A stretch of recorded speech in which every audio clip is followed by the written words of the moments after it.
Welcome to SimCast, the higher education simulation podcast. Thank you very much for joining us today. My name's Lawrence Hill and I'm the chair of the school's simulation group at UEA Norwich. Hello everyone, my name's Tony Jeremy. I'm the academic lead for simulation-based education here at UEA Norwich. If you enjoy the video, please give us a like. Equally so, if you don't like it, please hit the dislike button, but let us know in the comments why, because we're always keen to improve. So today, we are joined by Dr. Jason Corner. Thank you so much for joining us, Jason. Jason's a lecturer in mental health nursing here at UEA, and he's the current course director for the MSc Mental Health Nursing Programme, and is the former nursing practice and simulation lead in Year 3 for nurses on the BSc curriculum at UEA Norwich. So, Jason, welcome to the podcast. Thank you so much for joining us. Thanks for asking me. Absolute pleasure. If you wouldn't mind, Jason, just starting us off, could you just tell us a little bit about yourself? Yeah, sure. It always makes me laugh. The doctor part, I sort of embarrassed about it and equally proud of it in sort of equal measure, because my friends from when I was a teenager definitely don't identify me as a candidate for becoming one. So it's always a constant source of amusement. And I suppose that's underpinned a lot of what I do, and sort of, I can see that in the way that I approach facilitation and lessons and the creation of resources. I don't know. I suppose if I was summarising myself, I guess I would say that, I'm a clinician, a nurse who works with people who have dementia, substance misuse as well. I work as an independent mental capacity assessment for law firms. I'm also clinically active on the wards. And I'm a runner and a family, and I really believe in community and how community is absolutely fundamental to everything we do in our private lives, but also in the educational community. Oh, awesome. Thank you very much for that. That's really nice to get that kind of more holistic feel for who you are at the start of this podcast. Yeah, and I'm sure if any of our learners are watching, they'll have learned a little bit more about you as well. Yeah, absolutely. So, what is your role at UEA now? It was mentioned a bit in the introduction, but can you tell us a bit about what you do at University of East Anglia? Yeah, you sort of summed it up quite well at the start. I used to be the module organiser for nursing practice and simulation in the final year of the BSc programme. And when I was asked to do that role, or volunteered myself, I should say, I was really apprehensive about it. As a mental health nurse, you can often see skills or simulations, something that requiring equipment. Yeah, and you have to possibly be, or at that time, I thought you had to be really creative, or it was really tricky to convey sort of talking or paper skills to a learner audience. But I'm glad I got it, because it's really possible. I would say it's it really made me think about what a skill is. And I did that for 2 years. And after that, I sought out a new challenge, which was to take on the MSc course director. And within that, we have a lot of international students, which has created a wonderful opportunity to see how important community is. I'm probably going to say that word a lot. And I suppose there's other things you do as an academic. You sort of, it's really nice that you can hold on to things that you find interesting and get involved in little projects that sort of complement your work. So, yeah, I love that about my role. Great. One of the reasons that we've asked you here today, Jason, is in your previous role as the Nursing Practice and Simulation 3 lead, the end of your module culminated in a very large-scale simulation event. So just listening to you, you had your own simulation journey, moving into simulation when you came into the role in academia.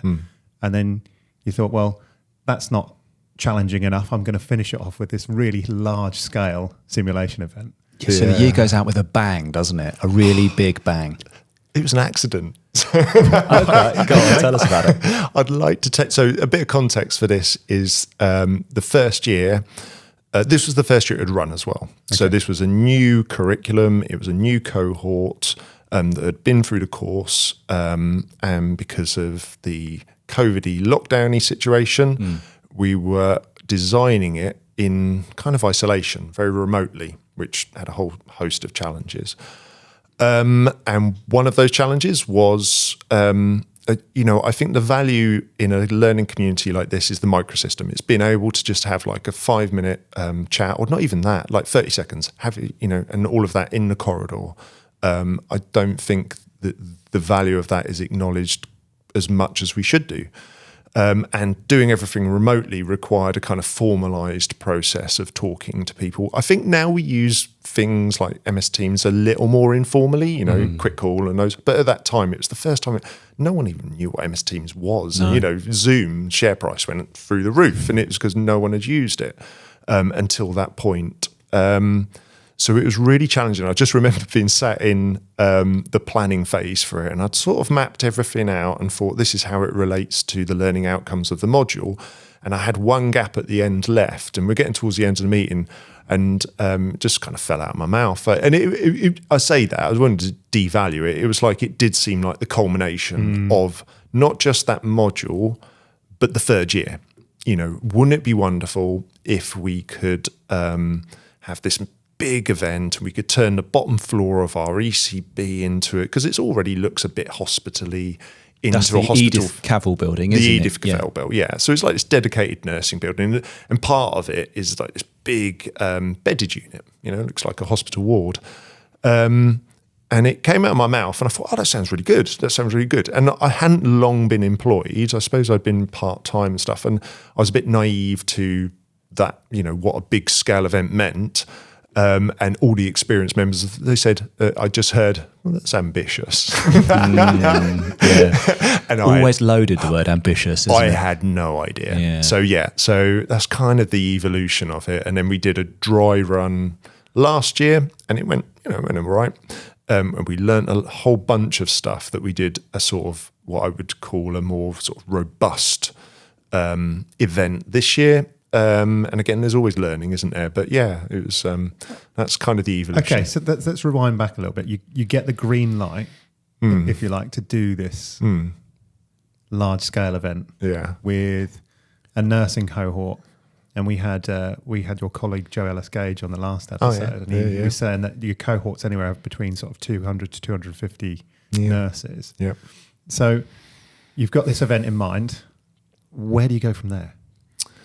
So I suppose this is where it's in two blocks. So the version that we did, first of all, the kind of pilot event, it really was I was constantly learning about these big scale events, because even within the module, we would split the cohort in half, and you would have about 120 students on the Monday and 120 students on the Thursday. So there's a lot of students twice a week. And I learnt the hard way that when you've got that many students, you have to keep your simulation simple. Yeah. And I also learned a really useful principle, which is if I take control of the rules of a simulation, everyone uses me as the point of what are we doing. Whereas if I give the sort of the power to the students to kind of take ownership over the simulation in a big scale event, it works really well. Because they design it, they talk to each other, they get it. It's almost like it's better for you to, at that point, leave the room and say, we want this, you work together, you get into small groups and and then I'll come back in and you tell me how you think it's going to. And what they've done, and they don't realise it, is that they've, A, taken ownership, but B, they've all been cross-referencing how it's going to work and how it's going to play out. Whereas my set of rules, everyone has to learn that. Everyone gets a bit confused. Everyone has to check with me what the rules are. And it's this, it creates confusion. It creates havoc in big scale events. So simplicity. Okay, interesting. So you set out with the idea of creating a nice, simple simulation event and then organised the most enormous major incident simulation that I've ever seen. Yeah, exactly. Yeah. So I'm terrible like this. I did this with Joe, actually. We walked around the lake. This was at the end of one of the lockdowns, and I said, I wonder, we could do this, why don't we do 1 million steps around the UEA lake? And I don't think it through, I just say something like that. And we got once round, and he said, well, that was 2,000 steps on my watch. And I said, oh yeah, cool, we'll do that then. We'll do it. There's International Men's Day is coming up, so we'll do 1 million steps combined. It'd be really nice. We're coming out of lockdowns. We can get together and it'll be like a nice outdoor thing that we can do. And he worked it out, and he was like, "There's no way you're going to do it," and that's like a red flag to a ball for me. So that was a. That sounds a bit ambitious there. Yeah, if I hear those words, I'm like, well, like, challenge accepted. Yeah, that's a massive character defect. And so, yeah, but I think the way that it turned out in terms of, I had 3 rules for the day for this big simulation event. I'd learned in that first pilot last year that you need to keep it simple. So the 3 rules were that know your ward, know your role, and then it was like, see, this is how simple it is. See, I've forgotten my 3rd rule that I had. But it sounds like the first 2 are key, though. Yeah. So in your planning event, when you pitch up, you need to know what you're doing and where you're doing it, because students, for all of your best intentions, we had planning events, I did videos, I did green screen stuff, I write it down, all of this stuff, this housekeeping, for all of your best intentions, not everyone's going to do that. It happens in their 3rd year. They're really busy. They've got so much going on. To ask them to sort of sit down with loads of resources and sort of prepare for it, it's a bit. If I was honest, I'm not sure I would. So yeah. I mean, an observation that I would make is that it's quite a kind of different philosophical approach to organising a simulation event than I think probably most people would be familiar or perhaps even comfortable with. That generally speaking, a simulation event is a curated learning event that has very constrained intended learning outcomes, and that it is designed to be replicable but interactive.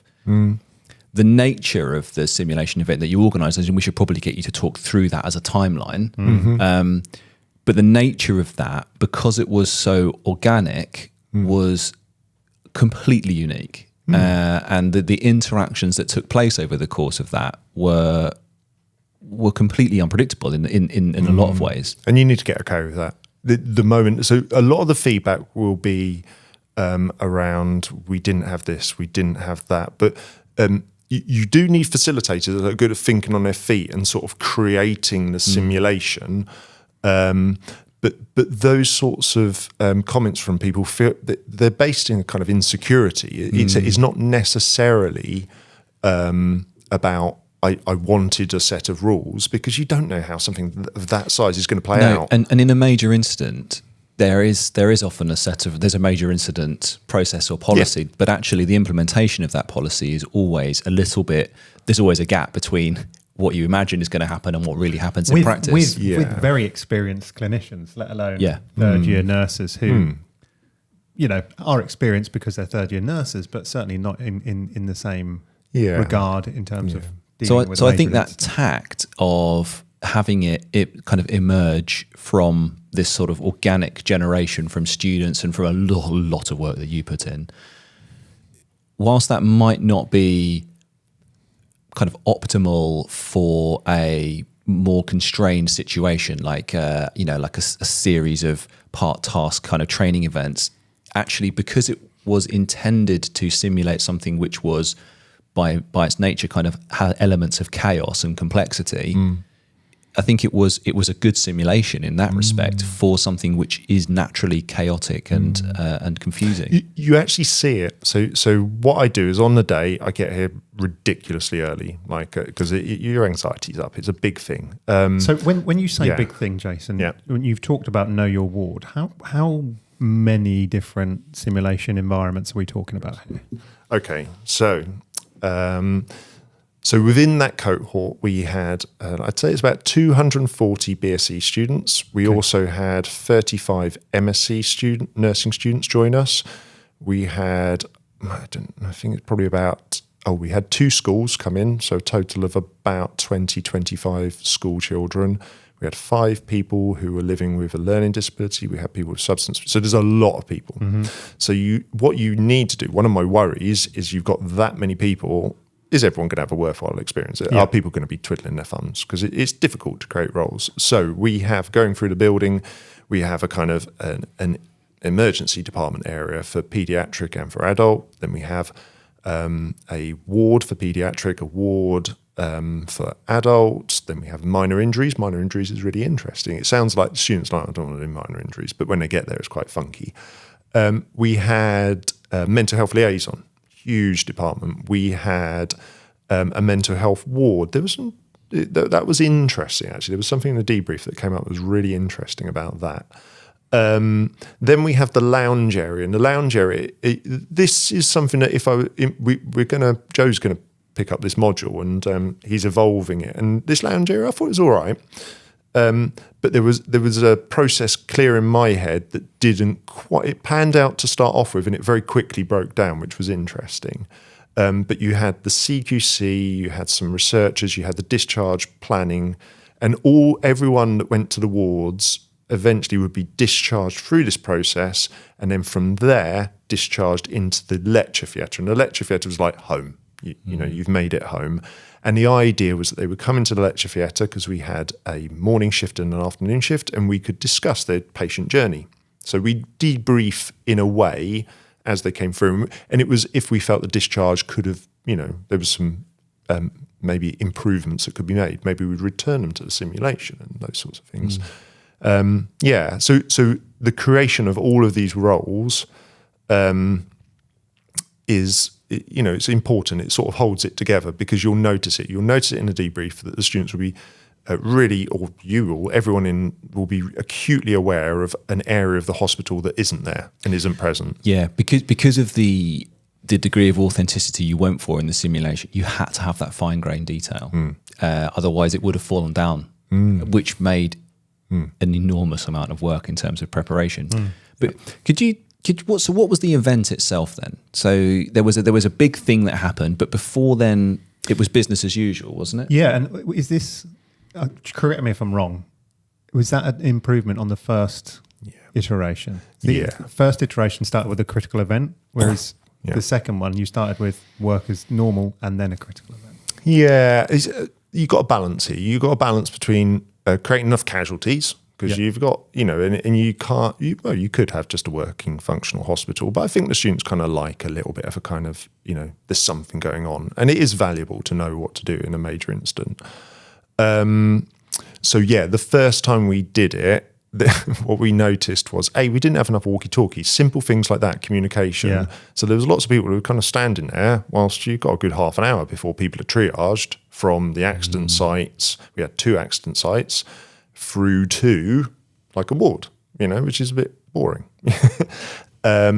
So this time we had patients starting in situ who were just experiencing like the normal hospital.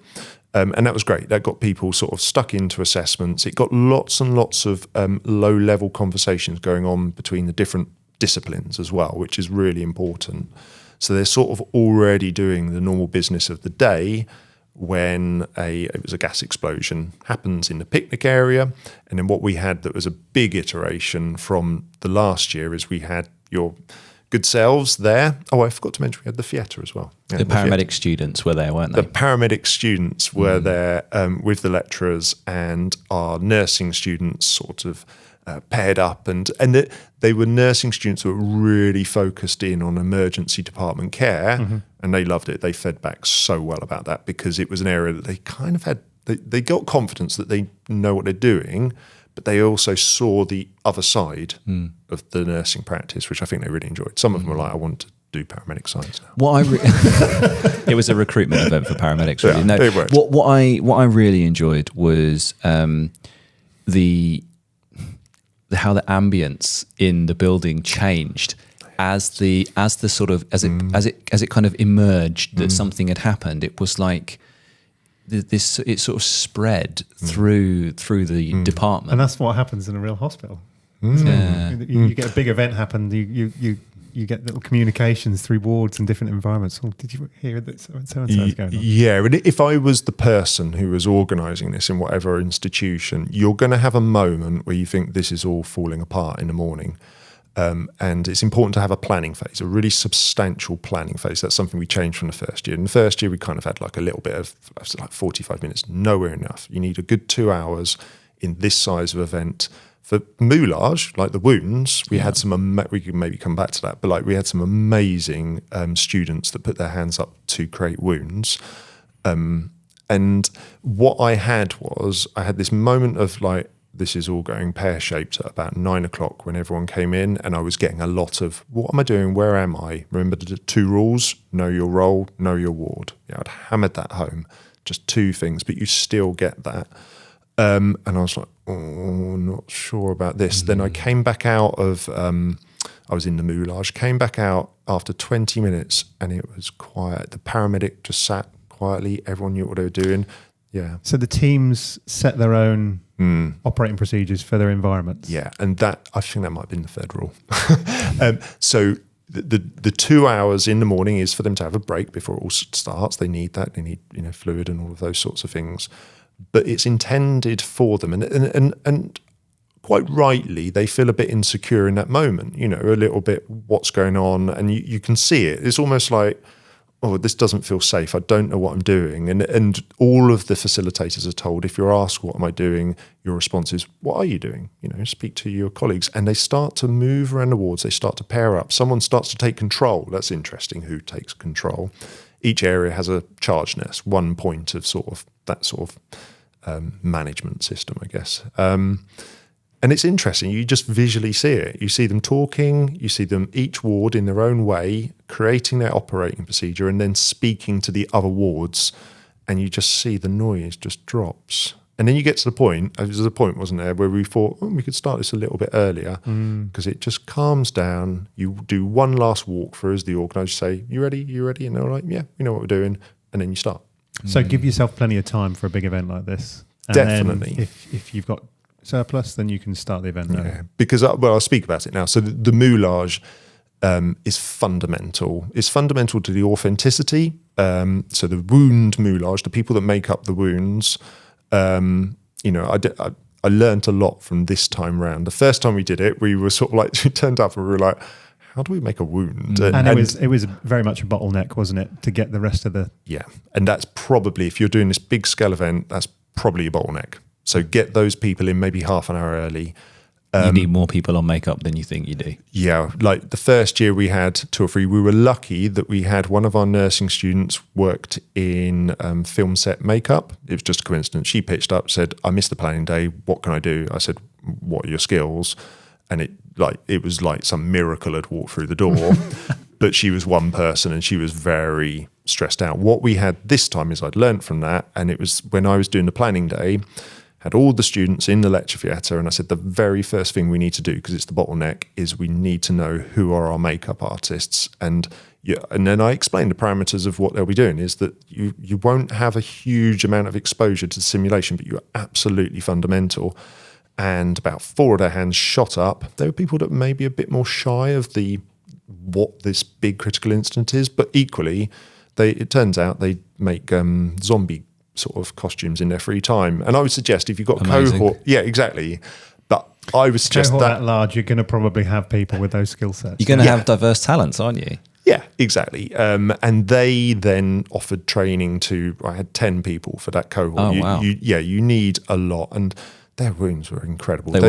They created ulcers that you push them and you get. And we had bits sticking out, didn't we? We had cutlery embedded in people. And you were talking about some of the photos. If the photos allied to this, we've got, you can see the quality of the wounds, and it really changes your assessment. We'll get some of those photos up so that we can have a look at them. Yeah, definitely.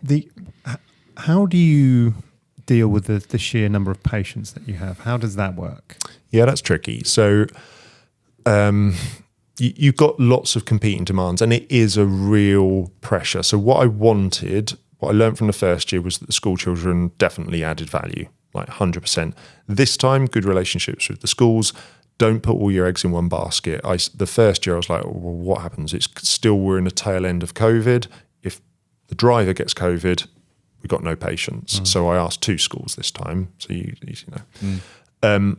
the school children are all right. You have to give them, I nominated our some of our nursing students to be their point of contact, and the nursing students were briefed on they had little character cards with symptoms on, broken down by biopsychosocial, just very simple things.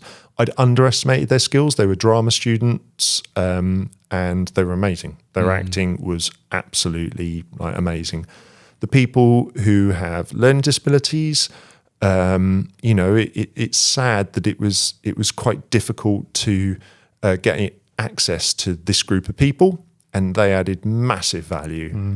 It's an area of our sort of curriculum that is really hard to get the views of that group of people, and they were fantastic. And also this kind of you can get a bit worried about risk and paternalism, but they pitched up and they were like, yep, what are we doing? Some refreshments, created their characters as well. I said, you can play yourselves if you want to. They're like, no, I'm going to create my own character, and really getting into it.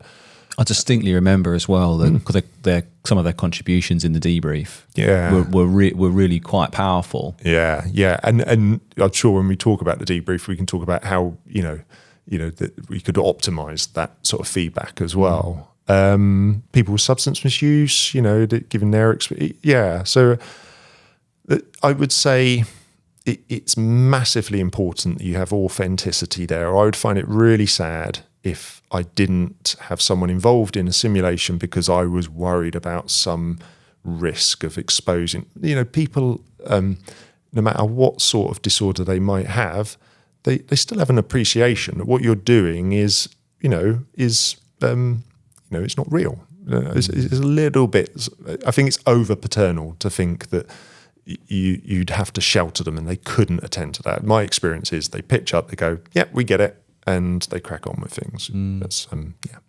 it's a tricky one, isn't it, as well, because it's clearly a pretty significant event. We're talking about scores of injured children. Some people might say that poses a significant risk of psychological harm. But with the right briefing and with the right background and preparation and opportunity for debrief, perhaps we shouldn't avoid doing difficult things just because they carry a risk. Do you know what? I don't. At one point, actually, this was in the first year, and this is where I learned to sort about this risk. Was in the first pilot event we did last year. I was really worried about this. I was really mindful. I don't want to create any, I'd offered follow-up sessions in the school and all of this sorts of things. And the head teacher, at one point, she said, "You can back off." Yeah, they loved it. Yeah, exactly. And it's this idea, absolutely. If I thought I had someone that couldn't differentiate between this being a simulation, this being reality, then, I think, that's not been my experience. They love the event so much that they publicise it on their own school website. Yeah, in real time. Yeah. So, we're mindful of Facebook risk. Live. Yeah. Live streaming the event on the school website. Not quite that far. No. Yeah. But they put photos up and talked about the value of the event. I suppose it's an emerging thing. It's an emerging thing in simulation, is having people receiving what might be seen as some form of clinical assessment or clinical intervention, and at what point does it transition from learning to me receiving direct feedback on a condition. And I think we just worry about it too much. I think we're right to think about it, but I think our sort of line in the sand is off. And I think it verges on exclusion as well. So I think that would be my argument. If someone said to me, no, we can't do that, it's too risky, I'd say that's exclusive. It's a presumption that person can't deal with it. It's a little bit patronising as well. Yeah, I really appreciate it. Thank you. That's a great viewpoint, and and refreshing as well. Yeah. So Jason, how do you try and keep track of everything that's going on? Is that even a thing? And also, then how, after the event, how do you debrief something this size? Yeah, that's the bit that is messy, and that is the bit that I, with Joe doing it next year, needs work. It had been my intention. So this is where the scale of the events kind of gets, you see it play out. Originally, it was my intention to have a sort of hot debrief in the ward areas, and that was purely a logistical thing that probably the ward areas, it would be quite small, intimate. I'd learned from the previous year that big debriefs, they tend to be, everyone feels vulnerable, everyone feels a little bit raw, and you probably need a smaller space to just get that stuff off your chest. And so I was trying to avoid the big debrief, but it just panned out on the day that we had 2 smaller debrief areas. One was the paediatric area, which combined, and another was, I think it was mental health and the ward areas combined, but smaller. So like about 30 odd students. And then we had the lecture theatre.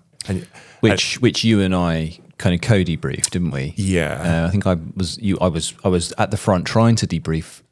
I think about 200 learners in there. And, that's a lot. Yeah. It was a lot, and I think that was one of the major challenges for me. I found that a very challenging experience to do, and I think it was partly because there was such variety in the learner's experience because of this like earthy kind of emergent natural feeling experience. It was very difficult for like each individual to have oversight of the kind of the overarching picture of what was happening, which was reflective of the nature of major incident. So in that respect, it was really authentic. And that's, I think it was verging on almost impossible to capture that because you mentioned that you had an AM and a PM shift change. So the people who weren't actively taking part were in the lecture theatre watching remotely, and we had multiple rooms up on our SMOTS cameras, on the AV cameras. And we couldn't have any sound on because it was just chaotic. So we were just watching the pictures, weren't we? And even just trying to keep track of what was going on simultaneously was really, really challenging.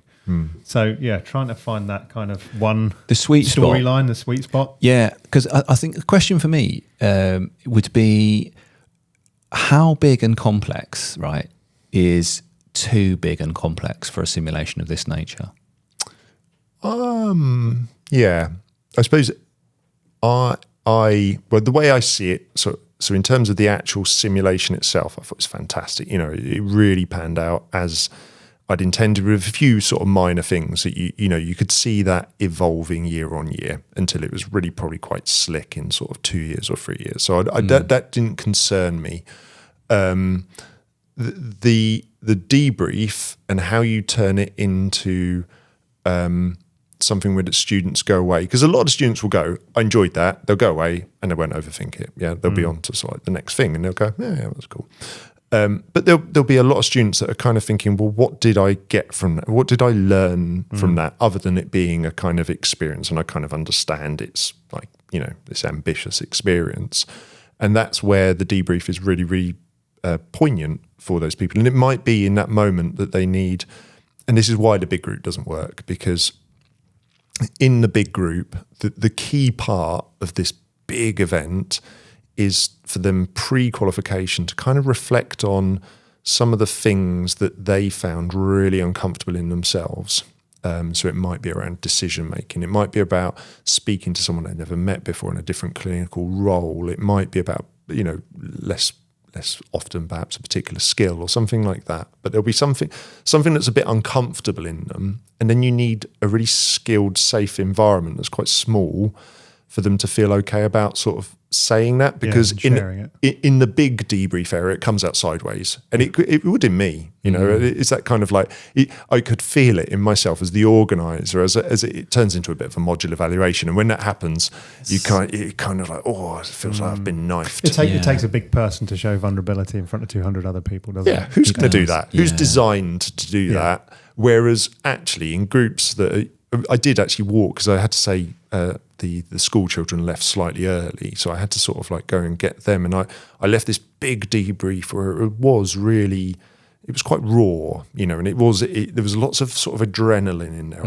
I don't think that was just in my stomach. I think that was in sort of everyone's. And then I walked into the 2 smaller debriefs, and totally different. Yeah, totally different. And yeah, just you could visually see it, and you could definitely hear it. I think so the logistics almost got in the way of the quality of it. And that's probably easy to solve, actually. It was probably just you have a proportion of people that aren't necessarily allied to the ward. So, for example, the moulage crew, the CQ. There's people who are kind of wandering free rein through the simulation, and it's purely a logistical thing that once the simulation finishes, you probably have like a lunch break, and then it's making sure everyone knows where they're going, and the default answer is go to the lecture theatre, and then you create this just mass flow of people. So it's something to consider. Sure, Small groups, that's the summary. Because I was unsure how to proceed with the debrief, so I resorted to using our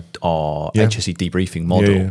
So it was a case of reviewing any kind of big feelings. Yeah.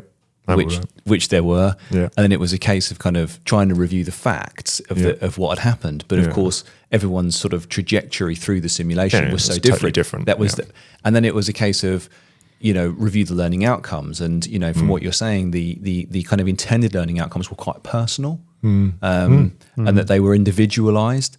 So then again, creating this sort of group cohesion in a cohort of 200, when we had the people with learning disabilities, and we had the children's nurses, and we had all of these different groups. It was just a bit bewildering, I think, for me personally, to try and reconcile that. And like you say, smaller groups would have hugely simplified that. Yeah, and you're probably not going to. So throughout the module, all of the groups, there was 8 groups, and they'd all been working in mixed fields, which I was worried about, but actually it panned out really, really well. There was loads and loads of shared learning, especially pre-qualification, really important, because that's anything that's been difficult in my clinical practice has always been at that boundary when you're meeting another clinician in a different realm, and you feel that defensiveness of, what am I going to have to do? Am I going to have to assert myself? So that worked really well.